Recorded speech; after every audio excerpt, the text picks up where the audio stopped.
이번 시간에는 유압 액추에이터에 대해서 알아보도록 하겠습니다. 유압 액추에이터의 분류로는요, 구조에 따라서 유압 실린더, 유압 모터, 요동 액추에이터로 나눌 수가 있는데요. 유압 실린더라고 하는 것은 유압 동력을 직선 운동으로 변화하는 기기가 되겠습니다. 그래서 피스톤형, 램형, 벨로즈형, 경막형 뭐 다이어프램이죠. 격판이 있어서 이제 그 공기가 유입되는 부분과 동작하는 부분이 이렇게 격판으로 나뉘어져 있어가지고 이게 좀 청정한 공기를 얻을 수 있다는 장점이 있었죠. 그리고 램형 같은 경우에는 우리가 피스톤 대신에 플런저와 램을 쓸 수 있다고 그 전 단원에서 말씀드렸었는데, 플런저는 지름이 작고 길이가 큰 것, 그 램은 지름이 크고 길이가 짧은 것이라고 말씀드렸었습니다. 그래서 이게 큰 출력을 내기 위해서는 램형을 이제 쓰는데요. 그래서 이 피선 대신에 쓰는 것 램을 쓰는 것이 램형이 되겠고요. 그 유압 모터 같은 경우에는 연속 회전을 운동하는 기기로서요. 피스톤형, 나사형, 배인형이 있습니다. 가장 구조가 간단한 것은 나사형이 되겠고, 가장 효율이 높은 거, 구조가 복잡하고 비싸고 효율이 높은 것은 피스톤형이 되겠습니다. 그 사이가 배인형이 되겠고요. 유동 액추에이터는 회전 운동의 각도가 제한되는 기기로서요. 이것도 배인형, 피스톤형 등이 있습니다. 각도가 제한된다는 거, 이건 한정된 그 회전 운동을 한다는 뜻이에요. 작동 기능에 따라서는 연속 회전형, 유동형, 왕복동형으로 나눌 수가 있고요. 개념 문제 풀어보도록 하겠습니다. 유압 에너지를 이용해서 한정된 회전 운동을 하는 기계. 여기서 회전 운동을 하는 것, 한정된이라고 했으니까요. 각도가 제한되는 기기를 얘기를 하겠죠. 요동 액추에이터가 되겠습니다. 실린더 같은 경우에는 이제 직선 운동으로 변하는 기기고요. 유압 모터 같은 경우에는 이제 회전 운동, 연속 회전 운동을 하는 기기가 되겠습니다. 그래서 한정된이라는 설명이 있으므로 유압 요동 액추에이터로 보시면 되겠습니다. 두 번째는 직선 왕복 운동 작업 요소입니다. 유압 실린더는 유압 에너지를 직선 운동으로 변환시키는 것. 그리고 유압 실린더의 종류로는요, 단동 실린더와 복동 실린더, 램형 다단 텔레스코프 실린더가 있는데요. 단동 실린더 같은 경우에는 들어가는 쪽이 한쪽밖에 없습니다. 그래서 들어가는 공기가 유입됐다, 아니면 기름이 유입이 됐다, 전진을 하겠죠. 전진하는 그 관로만 있는 거예요. 돌아오는 거는 스프링에 의해서 복귀하는 그런 실린더가 되겠고요. 복동 실린더 같은 경우에는 이게 유입되는 것과 나가는 쪽이 이렇게 관로가 두 개가 있습니다. 관로가 두 개 있는 것이 복동 실린더가 되겠고요. 피스톤 대신에 램을 쓰는 것이 램형 실린더. 그래서 좀 이게 큰 출력이 가능합니다. 다단 실린더 같은 경우에는요, 긴 행정형 실린더로 만들기 위해서 다단 튜브형의 로드를 가진 실린더로, 유압 실린더 내부에 작은 실린더가 내장되어 있습니다. 이게 무슨 말이냐면요, 이 안에 이렇게 다단으로 실린더를 구성을 한다는 뜻이겠죠. 유압 실린더 고정 방식으로는 푸트형과 플랜지형이 있습니다. 푸트형과 플랜지형. 푸트형은 굉장히 단단하고요. 가장 단단하고, 플랜지형은 가장 강력합니다. 강력하게 고정을 할 수 있다는 뜻이고요.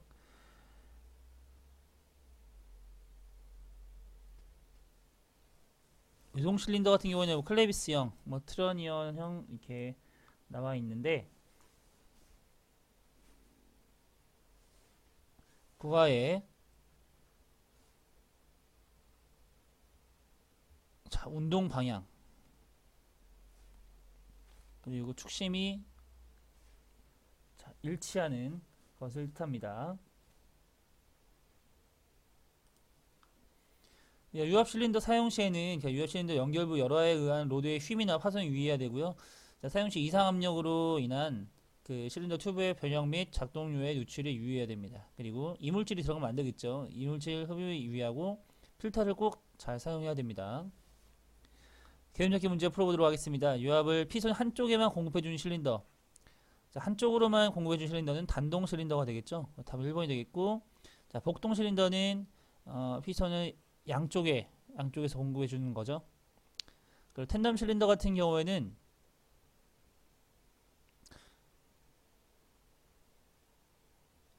이렇게 직렬로 연결해주는 것을 뜻합니다. 실린더를. 그래서 좀 직렬로 길게 실린더를 배치해주는 것이고요. 자, 양로드 실린더 같은 경우에는 양쪽의 실린더의 전진 속도와 후진 속도를 같게 하기 위해서 그 양쪽의 로드를 하는 것인데요. 그래서 이게 4번이 굉장히 잘 나옵니다. 양로드 실린더. 속도를 같게 하기 위한 속도를 같게 하기 위해서 사용하는 실린더, 양로드 실린더가 되겠습니다. 속도가 같은 이유는 자, 이쪽과 이쪽이 서로 면적이 같기 때문인데요. 자, 유량의 연소의 법칙에 의해서 유량은 자, 면적의 비례를 했었습니다. 근데 보통 실린더, 단동 실린더나 복동 실린더 같은 경우에는 자, 이렇게 생기는데 자, 전진할 때는 이 A1, 그 다음에 후진할 때는 A2의 연적에 영향을 받게 됩니다. 그러면 여기서 이 부분에서는 압력이 달라지게 되죠. 여기서는 면적은 A1은 A1이고 여기 A2는 지름이 여기가 D1이고 여기 부분이 D2라고 한다면 여기서 면적은 A1은 4분의 파이 D1이 되고 자, A2는 자, 4분의 파이 D1에서 D2를 뺀 나머지 면적이 되겠죠. 자, 그래서 T1이 D2보다 클 수밖에 없겠죠. 그래서 전진 운동이 더 빠르게 됩니다. 이거를 방지하기 위해서 이제 속도를 다 같게 해주려면 이 양로드 실린더를 사용한다는 뜻입니다. 이 양로드 실린더를 물어보는 문제 굉장히 잘 나오니까요. 알아두시기 바랍니다. 세 번째는 회전 운동 작업 요소입니다. 자, 유압 모터, 유압 에너지를 기계적 에너지로 변환시키는 회전 운동을 시키는 기기가 되겠고요. 이 기계적 에너지로 회전 운동을 시키는 겁니다. 기어 모터와 베인 모터, 피스턴 모터가 있는데요. 자, 이것만 알아두시면 됩니다. 기어 모터는 가장 구조가 간단하고요. 출력 토크가 일정하고 정력 회전이 가능해서 가장 많이 쓰입니다. 효율도 75에서 85% 뭐 나쁘지 않은데요.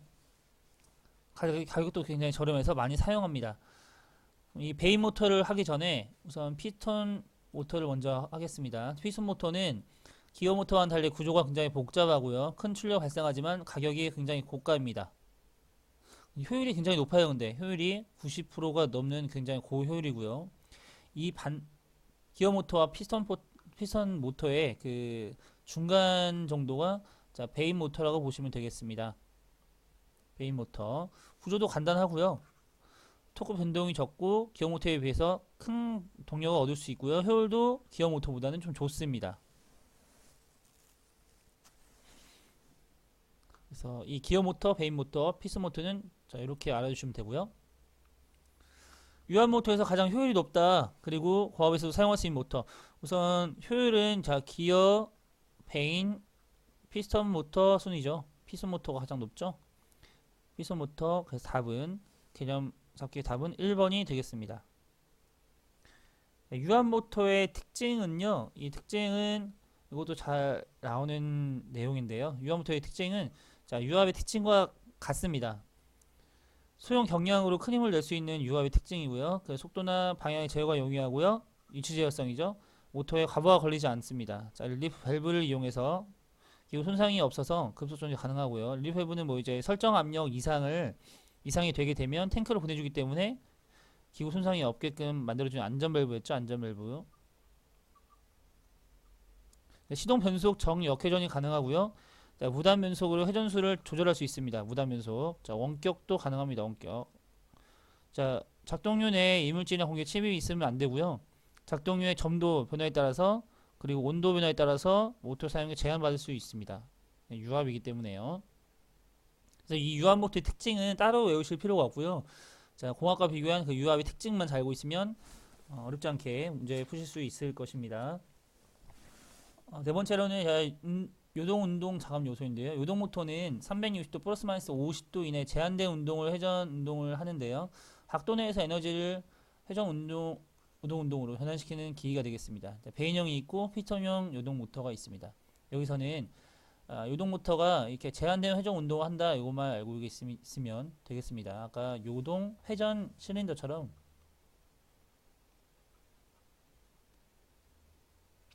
이 요동에 대한 내용을 알고 있으면 되겠습니다. 이게 제한된 회전 운동을 한다는 뜻이에요. 배인형 요동 모터 있고 피스톤 요동 모터가 있습니다. 360도 이상의 요동각을 얻는 것은 피스톤형이고요. 보통 60에서 280도까지 배인형 요동 모터가 되겠습니다. 다음으로는 유압 부속 장치입니다. 자, 유압 부속 장치론요.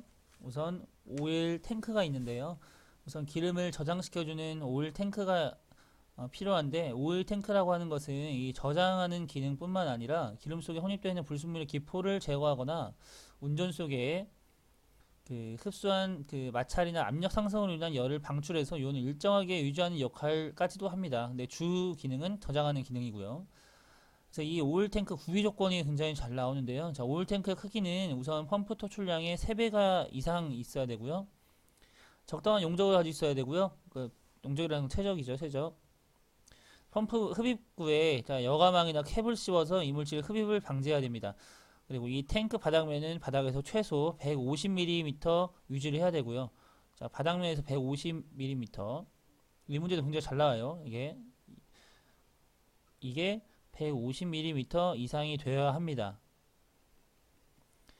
탱크 내부에 청소가 용이하도록 큰 측판을 설치해야 되고요. 운전 중에 유면이 정상인지 확인할 수 있도록 탱크 상부 벽에 유면계를 설치를 해야 되는데 그 양이 이게 3분의 2 지점 이상이 되어야겠습니다. 유면이. 지금 탱크 내 유온은 안전한 온도 영역은 35도에서 65도 정도 되겠습니다. 이게 수치가 굉장히 중요합니다. 수치가 잘 나오니까 수치 기준으로 좀 공부하시고요. 다음 여과기입니다. 기름이 나올 때 이제 이물질 같은 게 섞여 나올 수 있으니까 이제 여과를 이렇게 해줘야 되는데요. 이 여과기는 이제 필터입니다. 필터를 나타내는 기호는 이제 이렇게 마른 목골에 이렇게 나타내는데요. 보통 기기 같은 거는 이렇게 마른 목골로 나타내주게 됩니다. 기호를요. 그래서 이 중에서 스트레이너가 나오게 되는데 이 스트레이너는 굉장히 이것도 잘 나옵니다. 펌프 흡입 측에 설치한다는 거, 토출 측이 아닙니다. 기름 탱크 바닥에서 50mm 떨어져서 설치해야 됩니다. 그래서 스트레이너의 그 설치 기준, 유량의 토출 2배 이상이 돼야 되고요. 기름 탱크 바닥에서 50mm 이렇게 해서 보통 기출은요, 이게 기역, 니은, 티귿, 리을 중에 어디다 설치해야 되는지, 그러면 이거는 50mm 떨어져서 설치를 해야 되니까 이게 디귿이 되겠죠. 디귿. 자, 이렇게 기출이 됐었습니다. 자, 유량은 토출량의 2배 이상 돼야 되고요. 그리고 어디에 설치하는지 흡입측에 설치한다는 게 굉장히 중요합니다. 냉각기로는 자, 유압장치 가동 중에 윤활 온도가 상승하면 윤활 기능이 저하되니까 그 온도가 상승하면 점도가 보통 낮아지게 됩니다. 낮아지게 되면 이제 유동성이 영향을 주게 되죠. 그래서 일정하게 온도를 유지시켜 주는 게 중요한데요. 일반적으로 3도에서 60도가 적당하게 됩니다. 냉각기를 나타내는 기호로는 자, 이렇게 마른 목골에서 열을 방출하기 때문에 이렇게 화살표가 밖으로 향하게 되고요. 가열기 같은 경우는 열을 흡수하기 때문에 화살표 방향이 안쪽을 향하게 됩니다. 자, 유압 배관으로는 이렇게 강관, 스테인리스 강관, 동관이 있는데요. 자, 강관은 보통 진동에 대한 저항이 낮고 고압용으로 도금해서 사용을 합니다. 스테인리스 강관으로는 내시성이 우수하고요. 고온용으로 사용하고. 동관이 중요한데요. 자, 냉간 인발로 제작된 임에 없는 관이고요. 값이 비쌉니다. 동관. 근데 이걸 왜 사용하는 걸까요? 이 동이 전기 및 그 열 전도성이 굉장히 좋기 때문에 교환기용, 압력계용 배관, 급유관 등으로 널리 사용이 됩니다. 그리고 내시성도 좋고요. 동관이 비싼 만큼 효율이 좋기 때문에 동관을 많이 사용합니다. 알루미늄관도 있고요. 다음은 추갑기입니다. 추갑기는 어큐뮬레이터인데요. 이 추갑기가 하는 그 역할이 중요합니다. 이것은 자, 오일 탱크에 그 부기능을 한다고 보시면 됩니다. 이 추각기는 이거 기호로 나타내면 오일 탱크는 이렇게 가로로 이렇게 눕혀서 나타내게 되는데 기호인데요. 추각기는 이 오일 탱크를 자 세운 타원형이 긴 타원형이 되겠습니다. 이렇게 생겼고요. 자 탱크는 이렇게 눕힌 기호로 사용을 하게 됩니다. 어큐뮬레이터 같은 경우는요 역할이 중요한데요. 사용 목적 여기 있죠. 자, 에너지를 축적하고 보조 에너지원의 역할, 그러니까 유압 탱크의 보조 에너지의 역할을 하고요. 압력 일정하게 유지시켜주고 충격 압력 완충용 그리고 맥동을 이렇게 흡수해주는 진동을 서지압을 방지해주는 그런 역할을 해주고요. 2차 회로 구동 역할, 대유량의 순간적인 공급 이런 데 많이 사용되게 됩니다. 그러니까 오일 탱크와 합률이 비슷하지만 오일 탱크가 2차 보조 에너지원의 역할을 한다는 거 알아주시기 바랍니다. 다음은 오일실입니다. 자, 오일실은 유체의 누설이나 외부 이물질의 침입 방지하거나 장치 및 기계의 접합부, 이은 부분의 누설을 방지하기 위해 사용하는데요. 이게 이동 부분에 사용하는 오일실이다. 그럼 패킹이라고 하고 고정된 부분을 사용한다. 가스킷이라고 합니다. 그러니까 보통 이렇게 A와 자 B를 이제 결합을 한다고 해서 접합을 한다고 했을 때 여기가 좀 틈이 생기게 되죠. 이 틈을 막아주는 그런 누유를 막게 된 누설을 방지하기 위한 실이라고 보시면 되겠습니다. 그래서 이게 이동하는 부분은 패킹, 고정되는 부분이라면 가스킷이라고 보면 되겠고요. 보통 회로에서 얻어진 압력보다 높은 압력을 필요로 할 때 사용하는 것이 증압기가 되겠습니다. 증압기 정의만 알고 계시면 되고요. 다음은 유압 작동류인데요. 이 작동류의 역할과 구비 조건이 굉장히 잘 나옵니다. 다양한 사용 조건의 동력을 정확하게 전달을 해야 되고요. 동력 전달 작용을 하고 윤활작용이 좋아야 됩니다. 윤활작용. 다음은 그 유압장치에서 발생의 열을 방출해야 되고요. 냉각작용도 하고 밀봉작용, 그 다음에 방청성, 방식성도 좋아야 됩니다. 유압력 갖추어야 할 성질로는 적당한 점성을 가지고 있어야 적당한 유동성을 가지게 되겠죠. 너무 떨어져서 안 되고 너무 높아서도 안 됩니다. 그것은 그 전단원에서 그 점도가 높았을 경우, 낮았을 경우 그 일어날 수 있는 일들이 있었죠. 그래서 온도의 변화에 따른 점성의 변화가 작아야 된다. 이때는 점도 지수라는 것이 나오는데요. 점도 지수라고 하는 것은 온도 변화에 따른 점도 변화와 표시 지수를 뜻합니다. 점도 지수가 크면은 온도 변화에 따른 점성이 변화가 작은 거고요. 점도 지수가 크면 온도 변화에 따른 점성의 변화가 큰 것입니다. 그래서 유압류는 점도 지수가 커야 됩니다. 유동점이 낮아야 되고요. 요소의 운동을 원활하게 하기 위해서 윤활성이 좋아야 됩니다. 그리고 압축성이 작아야 된다. 이거는 공합과 비교했을 때 공합은 압축성이 효율이 높고요. 공합은요. 그리고 유압은 유압은 압축성이 떨어지죠. 그 뜻입니다. 자, 압축성이 작아야 됩니다. 이 뜻은 다른 전문용어로 하면 최적 탄성 계수가 커야 한다는 뜻인데요. 이 최적 탄성 계수라고 하는 것은 유체가 압력을 받았을 때 압축이 되는 정도를 나타내는데요. 최적 탄성 계수가 클수록 압축률이 낮습니다. 그러니까 유압은 압축률이 낮기 때문에 최적 탄성 계수가 커야겠죠. 반대로 생각하면. 요것도 알고 계시기 바랍니다. 이렇게 전문 용어들이 나옵니다. 장시간 사용에 대해서 물리적 화학적 변화가 작아야 되고요. 그리고 수문 등과 분리성이 좋아야 되고 방청 방식성이 좋아야 되고요. 내화성이 좋아야 되고요. 화재 위험이 있으니까 내성이 당연히 좋아야겠죠. 열팽창 계수가 작아야 됩니다. 최적 변화가 열에 의해서 이게 크지 않도록 작아야 되고요. 값이 싸고 이용도가 높아야 됩니다. 이렇게 정리를 하자면 적당한 점성, 낮은 유동점, 좋은 유달성, 온도 변화에 따른 점성의 변화가 작아야 되니까 이게 점도 지수가 크다는 뜻이겠죠. 그리고 작은 물리적 화학적 변화, 여기서 이제 압축성, 작은 압축성이라 하니까 이것도 최적 탄성 계수가 크다는 뜻이겠죠.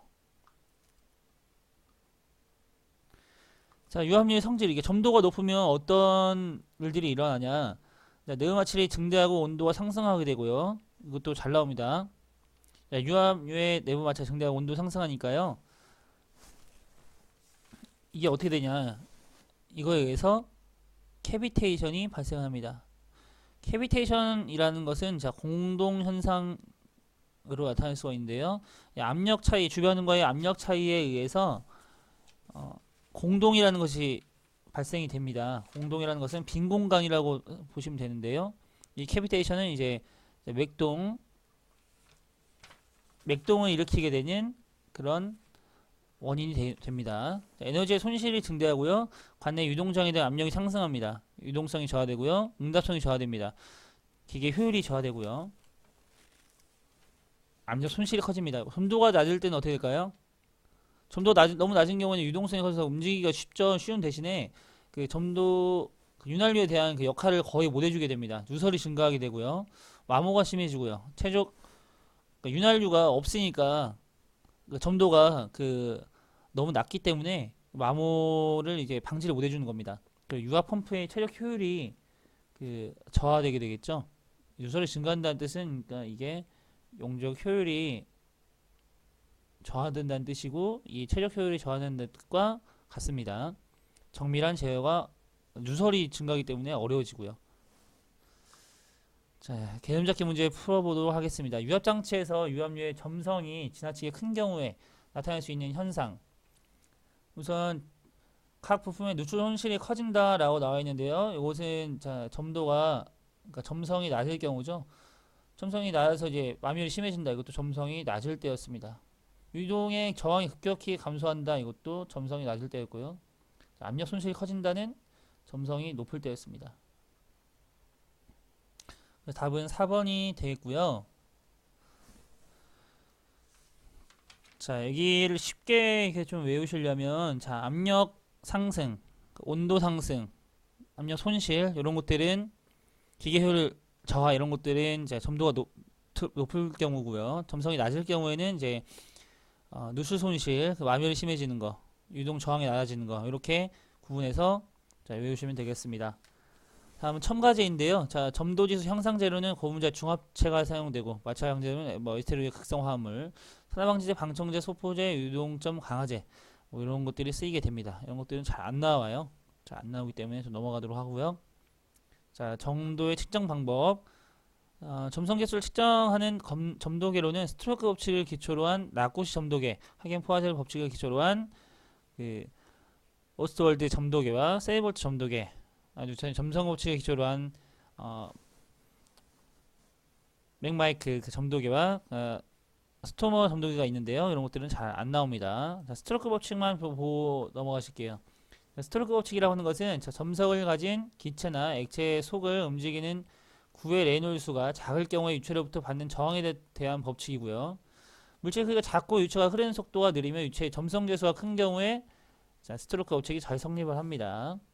보통 이게 레놀수가 작다고 했으니까 2320보다 작은 충류에서 나타나는 법칙이겠죠. 그리고 용어 정의 한번 보시겠어요. 드레인.